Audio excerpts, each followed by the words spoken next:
Oi, oi, gente, eu sou a Karina, esse é o Da Literatura. Hoje eu vim falar sobre as minhas primeiras impressões de Ana Karenina do Tolstói.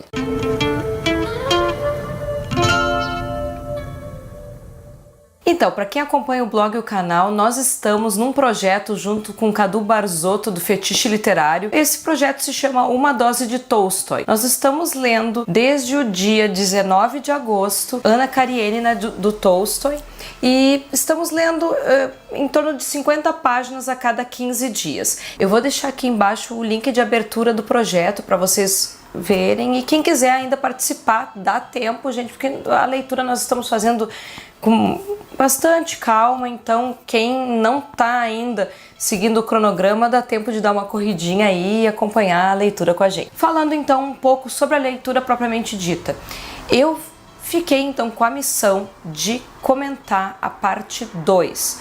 O Cadu já comentou sobre a parte 1, eu vou deixar o link aqui embaixo para vocês assistirem e comentarem.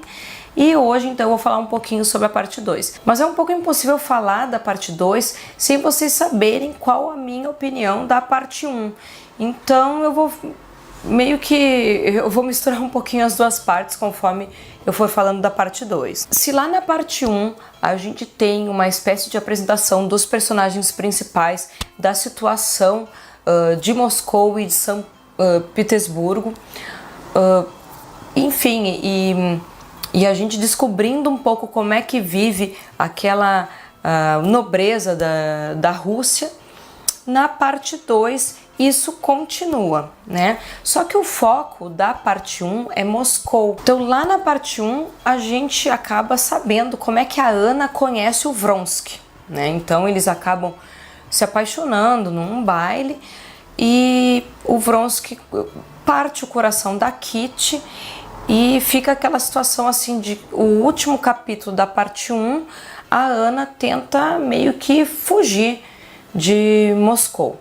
E realmente ela foge, ela pega o trem e volta para São Petersburgo para reencontrar a família, o seu marido, o seu filho e tentar então fugir dessa paixão. Mas o Vronsky vai atrás da Ana, então eles acabam concretizando esse relacionamento adúltero, no caso, por parte da Ana, né?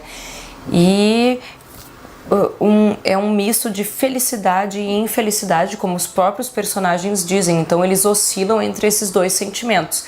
Felicidade porque realmente eles são felizes por saber que um ama ao outro, e infelicidade porque a Ana acredita estar fazendo algo extremamente errado e ela está com receio de ter que pagar por este crime que ela está cometendo, né? Ao mesmo tempo, então, que a gente vê esses momentos de felicidade e infelicidade da Ana e do Vronsky, a gente vê de outros personagens, porque esse é o grande mote, pelo que eu percebo, da obra Ana Karenina. Se a gente for pensar na primeira frase da obra, todas as famílias felizes se parecem, cada família infeliz é infeliz à sua maneira.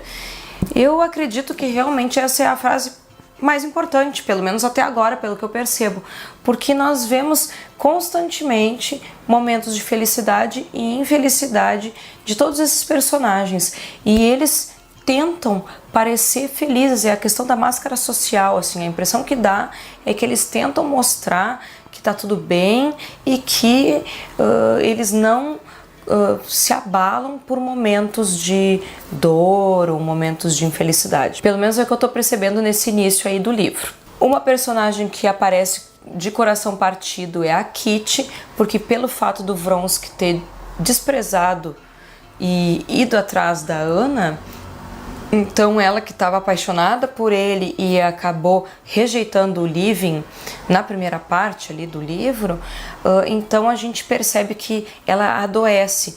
E é uma característica até bem interessante, que eu até me lembrei de muitas obras românticas, na verdade, da literatura brasileira e da literatura europeia, que é aquela coisa de adoecer por amor.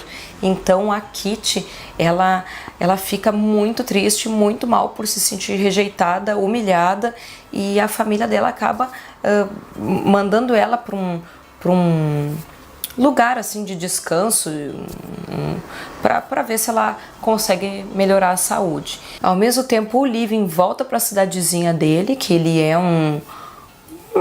uma espécie de um agricultor, né? Ele tem terras, ele tem uma fazenda, enfim, na zona rural. E ele também se sente rejeitado, porque na verdade ele pediu a Kitty em casamento e ela não quis.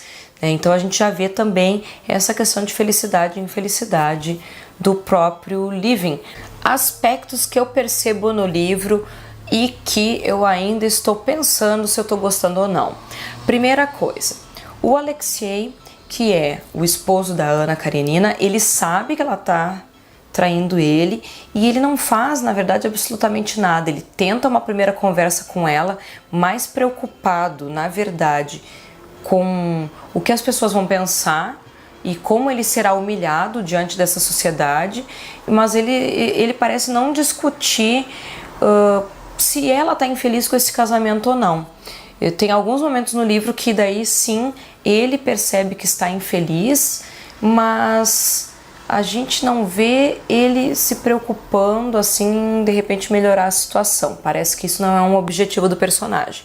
A Anna me deixa também um pouco em dúvida com o que ela está pensando, porque ela se apaixona pelo Vronsky, ela tenta fugir dele, mas ela percebe que ela não vai conseguir, que ela quer levar adiante essa relação, mesmo que seja às escondidas, mas ao mesmo tempo, quando ela é questionada pelo esposo, ela nega, mas o narrador comenta como se ela negasse assim de forma irônica, de forma zombeteira, e isso me deixou um pouco de cara até, talvez seja uma impressão minha ou alguma coisa que o autor queira também fazer. Eu não sei até que ponto ele não está colocando a Anna como se fosse uma vilã, assim, vilã no sentido de ela ser malvadinha, assim, e não tentar salvar esse relacionamento. Mas, ao mesmo tempo, alguns personagens defendem o casamento como uma instituição falida, e eu acho que isso é um exemplo, né, dessa ideia, né, de que o casamento é uma instituição falida, que a Anna, na verdade, está mantendo esse casamento até porque ela não tem outra alternativa, né, as mulheres naquela época não são como as de agora, que conseguem trabalhar, que conseguem viver sem estarem casadas, né, e ali ela fica, assim, à mercê do marido e do filho, né, porque o que vai acontecer ela abandonando esse marido? O que vai acontecer? Será que ela fica com o filho? Será que não? Hoje, judicialmente falando, as coisas funcionam um pouco melhor, talvez, nessas questões de divórcio, mas naquela época não tinha divórcio, então como é que funciona isso, né? Então eu ainda tô na dúvida se eu gosto da Anna ou não. Não vou defender no sentido de absolver as atitudes dela, mas também não vou condenar. Eu acho que ainda tá muito recente no livro pra gente entender um pouco o que está acontecendo aí.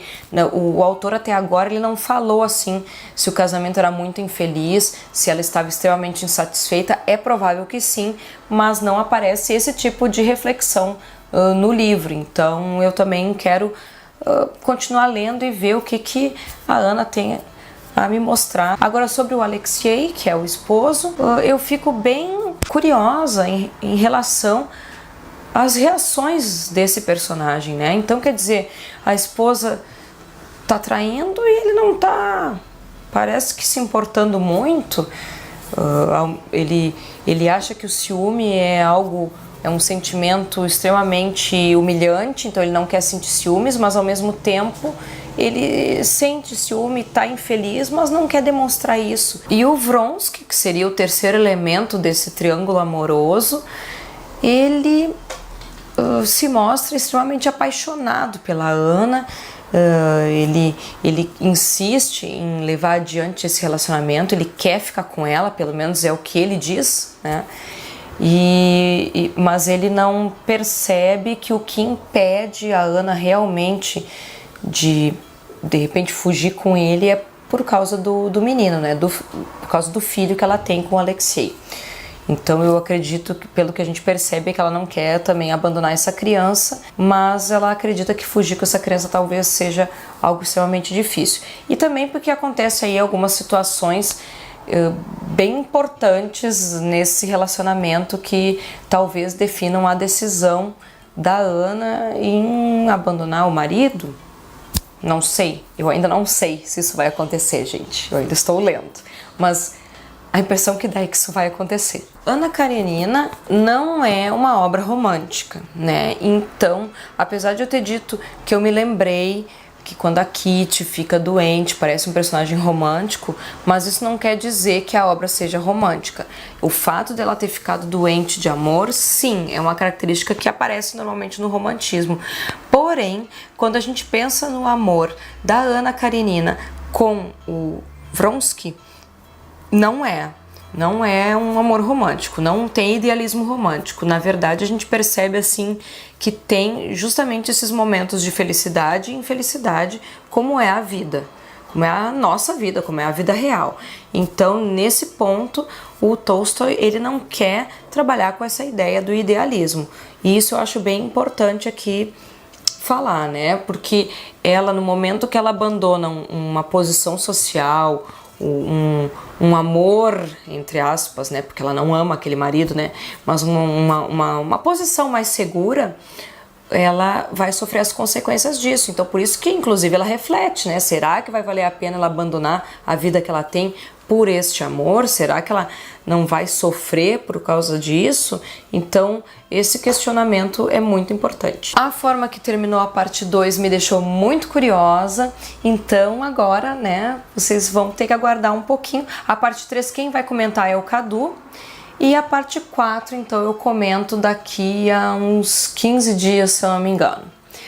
Não sei exatamente quando é que vai sair esse vídeo, mas acompanhem então no canal, que vocês vão saber em breve sobre a nossa opinião da parte 3 na parte 4. A experiência de ler Tolstói para mim está sendo muito interessante, é um livro que eu sempre quis ler, eu sempre tive muita curiosidade por ler Ana Karenina, até porque o nome é parecido com o meu, então eu sempre ri assim com a ideia da Ana Karina lendo Ana Karenina, enfim, e eu tô gostando muito do livro. Eu achei que eu ia considerar ele um pouco maçante, mas não, eu acho que está fluindo bastante a leitura.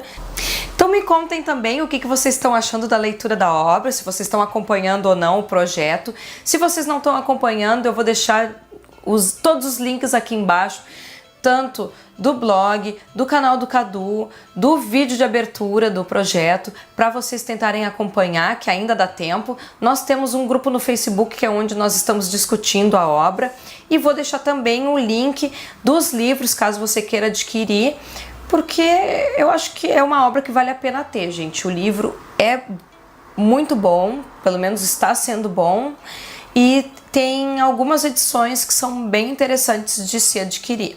Se você gostou do vídeo, então dá aquele joinha para ajudar na divulgação do canal. Eu vou deixar todas as nossas redes sociais também aqui para você nos acompanhar. E então vamos lá, gente, vamos dar continuidade ao projeto. Se vocês estão lendo e estão tendo algumas dificuldades com a leitura, comentem com a gente, nós vamos querer muito discutir com vocês, trocar ideias, que eu acho que é isso que vai facilitar, então, para nós termos coragem de terminar esse calhamaço. É isso então, até o próximo vídeo, tchau!